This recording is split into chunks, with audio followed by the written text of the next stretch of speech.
नमस्कार मित्रों, आज हम लोग भाषा की परिभाषा पर विचार करेंगे। भाषा की परिभाषा और उसके अभिलक्षण पर प्रश्न आते रहते हैं।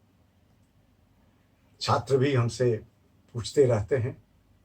तो आज हम भाषा की परिभाषा पर विचार करते हैं संक्षेप में, और फिर इसकी दूसरी कड़ी में हम भाषा के अभिलक्षण पर भी आपसे बात करेंगे।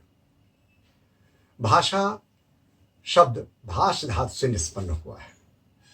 भाषा मनुष्य के विचार विनिमय और भावों की अभिव्यक्ति का साधन है।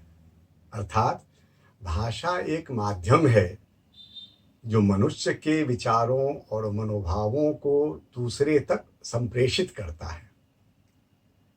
विभिन्न विद्वानों ने भाषा को अपनी अपनी दृष्टि से परिभाषित किया है, लेकिन सभी परिभाषाओं पर जाना यहाँ संभव नहीं है।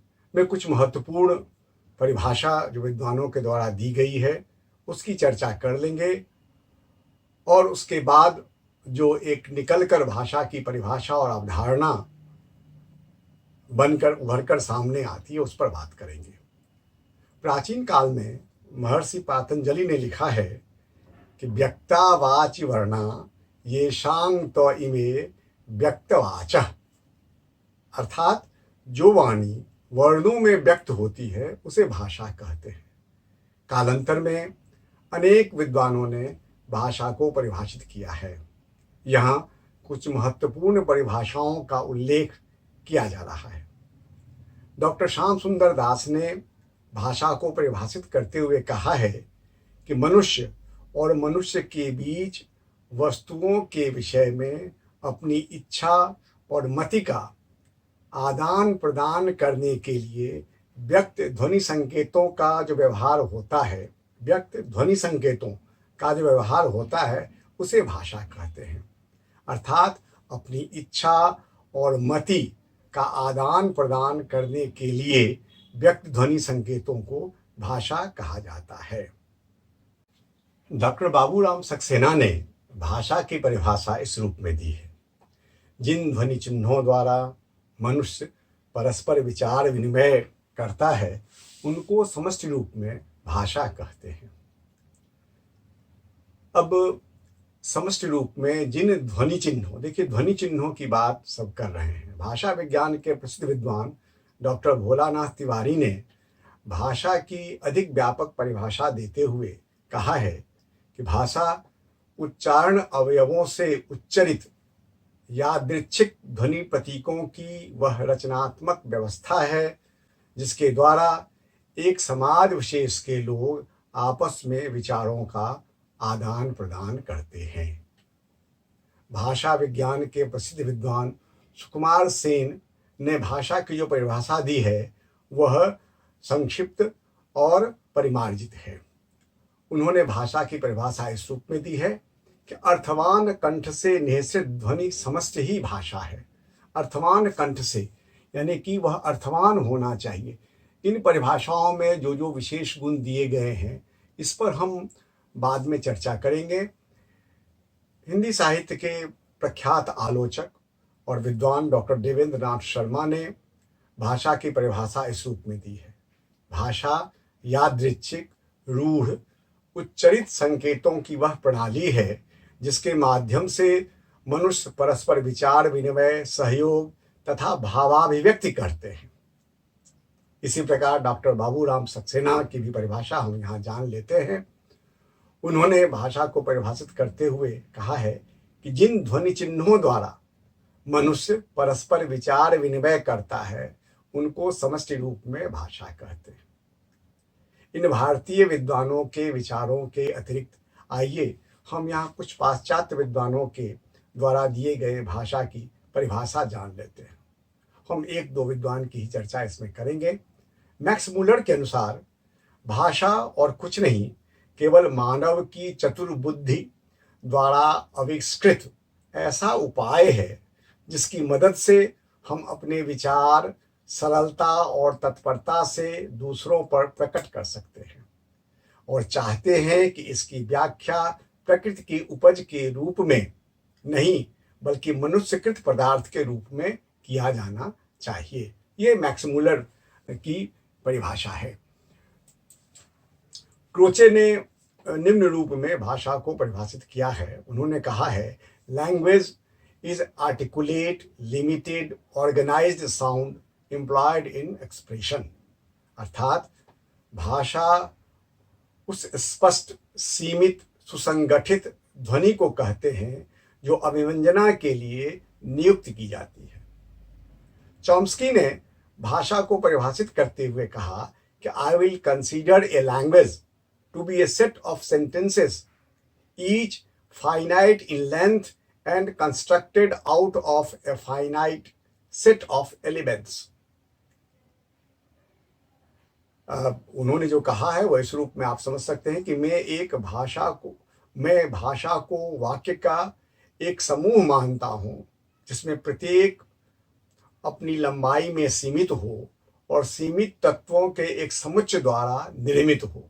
इस प्रकार कई विद्वानों ने, अंग्रेजी के, हिंदी के विद्वानों ने भाषा को परिभाषित किया है।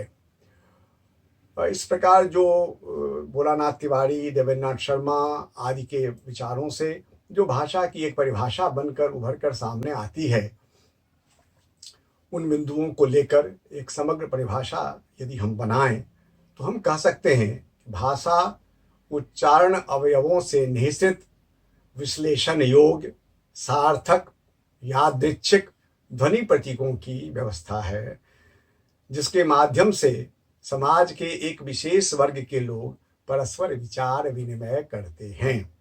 अब परिभाषा में जो मूल बिंदु के प्रयोग किए गए हैं, परिभाषिक शब्दावलियों का प्रयोग किया गया, उस पर हम विचार करेंगे। हिंदी भाषा में ध्वनियों का स्थान निश्चित होता है। सभी ने उच्चरित ध्वनि की बात की है। भोलानाथ तिवारी ने वो जो मनुष्य के भीतर जो अवयव हैं, जो ध्वनि यंत्र हैं, उसके द्वारा जो ध्वनि निकलता है उसकी बात की है। यहाँ मैं एक बात आपको बता देना चाहता हूँ कि हर ध्वनि भाषा ध्वनि नहीं होता है। जैसे हम कोई ध्वनि निकालते हैं, सब ध्वनि भाषा ध्वनि नहीं हो सकता है। इसीलिए भाषा के ध्वनि को भाषा विज्ञान में बाद में स्वन कहा गया है। हिंदी भाषा में ध्वनियों का स्थान निश्चित होता है। प्रश्न उठता है कि समाज विशेष का उल्लेख क्यों किया गया है? तो इसका उत्तर यह है कि बहुत सारी ऐसी भाषाएं हैं जो किसी विशेष समाज में ही विचारों, मनोभावों का आदान प्रदान कर सकते हैं। वे किसी दूसरे समाज में अर्थ संप्रेषित नहीं कर सकते।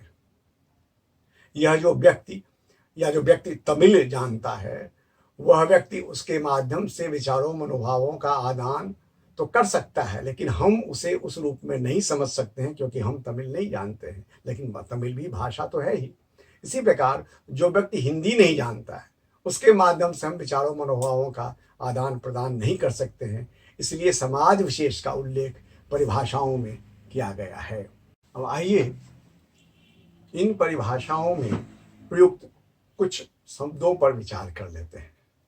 पहला है उच्चारण अवयव। उच्चारण अवयवों से निहित। यहाँ मैं आपको उच्चारण अवयव के संबंध में समझा देना चाहता हूँ। मनुष्य जिन स्वरयंत्रों के द्वारा ध्वनि निकालता है उसे उच्चारण अवयव कहते हैं। वे वागेंद्रिय के घटक हैं। आपको मैं सुविधा के लिए स्वरयंत्र का यह चित्र आपको दिखा रहा हूँ। उच्चारण अवयव किस रूप में अलग अलग उच्चारण अवयव हैं।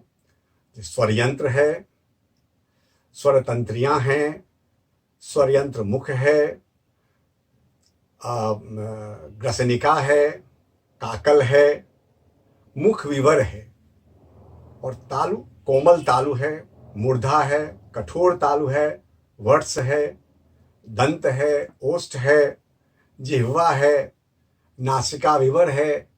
ये सभी ऐसे मुख विवर हैं, ये सभी जिनके माध्यम से ये सभी उच्चारण अवयव हैं। और इन्हीं ध्वनि यंत्रों के द्वारा हम उच्चारण, जब हमारा स्वर तंत्री में कंपन होता है और विभिन्न स्थानों से होकर वह स्वर निकलता है, तो विभिन्न तरह के भाषा की ध्वनि हम निकाल सकते हैं। यहाँ हम केवल उन अवयवों की जानकारी आपको दिया है। इस पर विस्तृत विवेचन हम वागेंद्रीय के घटक को विस्तार से जानने के क्रम में करेंगे। यहाँ केवल हमने आपको परिचय करा दिया है भाषा को जानने के संबंध में। फिर जो अलग अलग स्थानों से अलग अलग ध्वनियाँ भाषा की निकलती हैं, उसका भी एक चित्र बनाकर मैंने आपके लिए यहाँ प्रस्तुत किया है। उच्चारण के स्थान जो हैं और वहाँ से जो ध्वनियाँ निकलती हैं, तो वर्ण है, उच्चारण स्थान है और नाम है। अब ओ आ क ख ग घ वो ये कंठ के उच्चारण स्थान है, जिसका नाम है कंठ। अब ई च छ ज झ य चवर्ग और यह श, यह उच्चारण स्थान है तालु, तो इसको हम लोग तालव्य कहते हैं। फिर री ट ठ ई ढ न र श, ये मूर्धा, तो इसको मूर्धन्य कहते हैं। हर स्थान के लिए, इसीलिए हिंदी भाषा को हम लोग वैज्ञानिक कहते हैं, इस लिपि को वैज्ञानिक कहते हैं। फिर उ प फ ब भ म, पवर्ग जो है ओष्ठ है तो ओष्ठ कहते हैं। ए ऐ कंठ तालु है तो कंठ तालव्य कहते हैं। ओ औ कंठोस्थ है तो कंठोष्ठ्य इस ध्वनि का नाम हम लोग देते हैं। वह दंतोष्ठ है, दंतोष्ठ कहते हैं। ङ य ण न म नासिका है तो नासिक कहेंगे इस ध्वनि को। ह स्वर यंत्र है ना, तो अलजिह्वा। इस रूप में हमने इस चित्र के माध्यम से आपको समझाने की चेष्टा की कि किस रूप में ध्वनि का स्थान हिंदी भाषा में निश्चित है और इसको हम भाषा की ध्वनि कहते हैं। दूसरा है कि विश्लेषण योग्य। परिभाषा में एक जो था कि भाषा उच्चारण अवयवों से निश्चित विश्लेषण योग्य, तो यह इसलिए कहा गया है कि भाषा के विश्लेषण के उपरांत ही अभिप्रेत अर्थ का संप्रेषण मस्तिष्क कर पाता है, इसलिए विश्लेषण योग्य है। दूसरा सार्थक, तो भाषा में प्रयुक्त शब्द का सार्थक होना स्वाभाविक है। निरर्थक शब्दों से भाषा अर्थ संप्रेषित नहीं कर सकते हैं, शब्द का अर्थवान होना आवश्यक है। फिर यादृच्छिक ध्वनि प्रतीक की बात की गई है, भोलानाथ तिवारी ने की है। यादृच्छिक से तात्पर्य है माना हुआ, अतः जिस शब्द का जो अर्थ किसी रूप में समूह विशेष के द्वारा मान लिया जाता है, वह वही अर्थ संप्रेषित करता है, वही अर्थ संप्रेषित होता है उस ध्वनि से। और व्यवस्था, तो भाषा में एक व्यवस्था, एक क्रम का होना आवश्यक है। यदि भाषा में क्रम नहीं है, इसके अभाव में शब्द तो रहेंगे, किंचित शब्द समुचित अर्थ संप्रेषित नहीं हो पाएगा। उक्त परिभाषाओं को देखने से यह स्पष्ट होता है कि भाषा के संदर्भ में मूल रूप में कुछ बिंदुओं का विशेष निर्देश आता है कि भाषा मनुष्य के विचार विनिमय का माध्यम है।